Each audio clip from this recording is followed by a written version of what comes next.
Hi, my name is Melanie Potock, and I'm a pediatric speech pathologist who specializes in extreme picky eating. What does this have to do with a child who might be grieving or anxious or stressed in some way?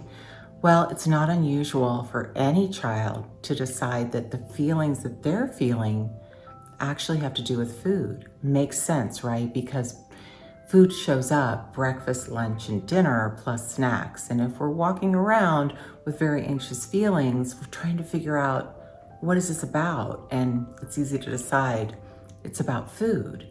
We don't want kids to get in the habit of extreme picky eating or restricting food in any way. We want them to find the joy in food. So I'm going to show you 3 pretty surprising things that you can do in the kitchen to help your body calm down and help you feel better too. All right, here we go.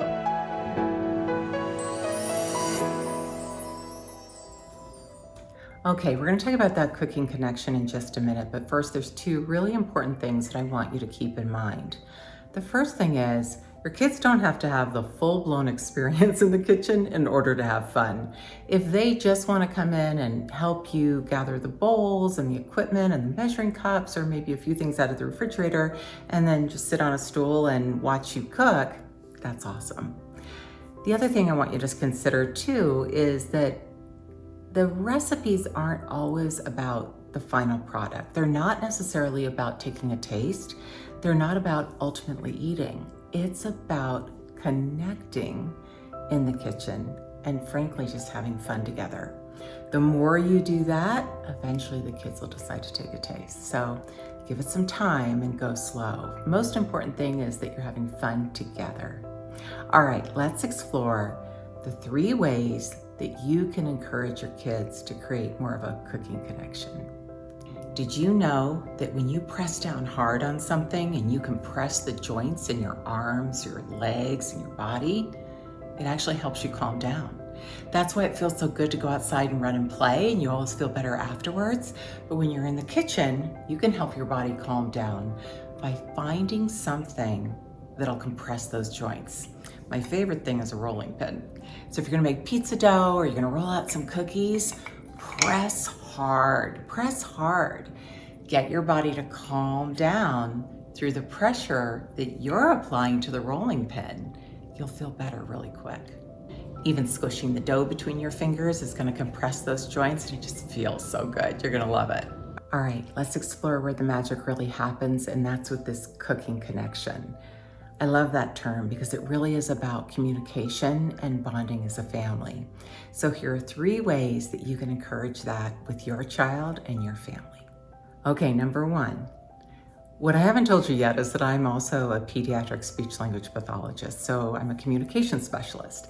And I wanted to share with you some interesting research.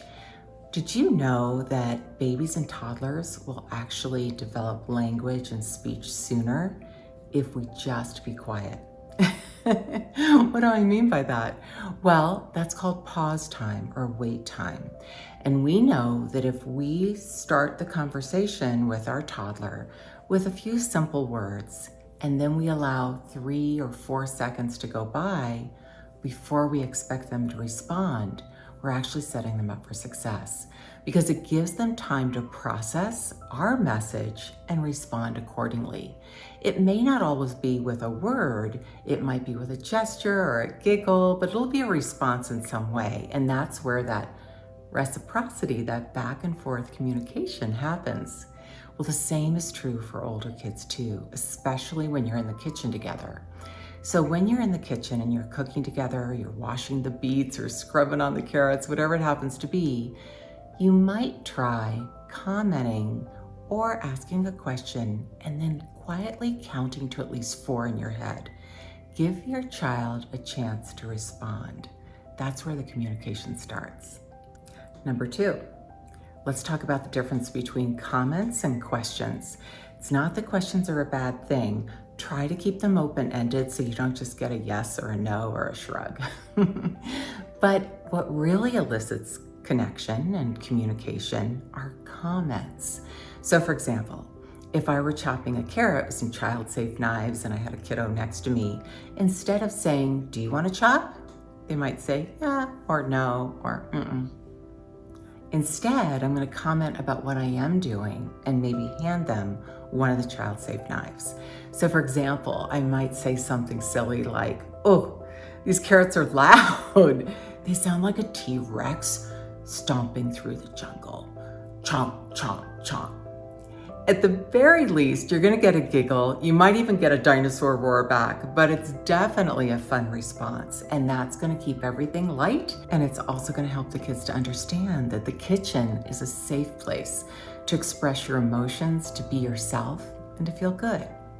Bringing that element of fun is really what helps with that cooking connection.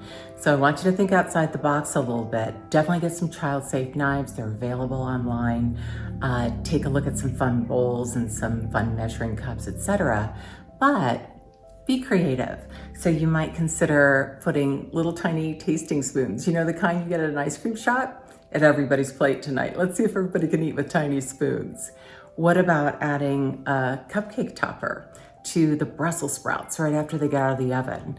You know, sometimes something like a vegetable is a lot more fun to eat when you've got a fairy godmother on top. How about adding something like a fun scrubber to help your kids join in on the fun of getting the vegetables ready before you're going to cook them? It'd be a lot more fun to clean potatoes with this little dolphin, don't you think? Remember to bring the fun in. That's what helps kids feel safe and know that they can be themselves. They can connect with you in the kitchen. You know what else is really important if you want to calm down? It's to move. It's to move. So turn on some dancing music, grab a spatula, grab a spoon. I just said that backwards. Grab a spatula, grab a spoon, make it a microphone. I hope you find these tips helpful and enjoy your time together as a family in the kitchen.